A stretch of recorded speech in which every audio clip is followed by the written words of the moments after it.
Iš tikrųjų, 90-ieji ir, sakykime, gal iki vidurio 90-ųjų, kažkaip ir mus paleido nuo grandinės, kaip ir atsirado erdvė jau kur būti, jau groti, jau kažką atsirado, jau kažkokie instrumentai, jau galimybės, kurių niekada nebuvo.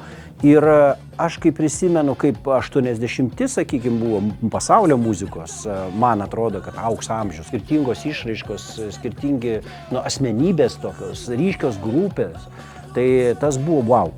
Ir man atrodo, Lietuvoje po 10, kai mes įsilaisvinom, tas atėjo ir tada kūrėsi grupės. Ir tada aš atsimenu, ir tada iš šiaurės kryptis ir dar visokių SH-ai, kad ir su vienu bet jie padarė įspūdį.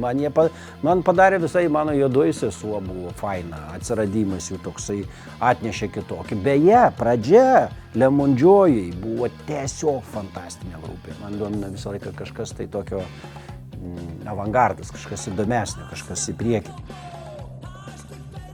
Civilizacija ir mes patys vystomės tokiais ratais, žinai, taip sugrįžta, taip kas 30 metų, aš taip jaučiasi tas toks dabar, visi sugrįžo kažkodėl tai 90-ųjų dvasia. Kas ten tokio?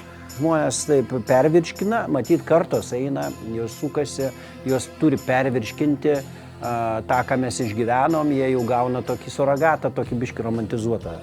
Aš manau ir tas ateis, toks ratukas ateis, sakys, tada čia, kaip fainai buvo. Suliktų technologijų, tokio vystymusi baisių ir tokio mūsų spaudimų, mes vis tiek grįžtam prie gyvo garso. Mes grįžtam prie bendravimo gyvai su žmonėm.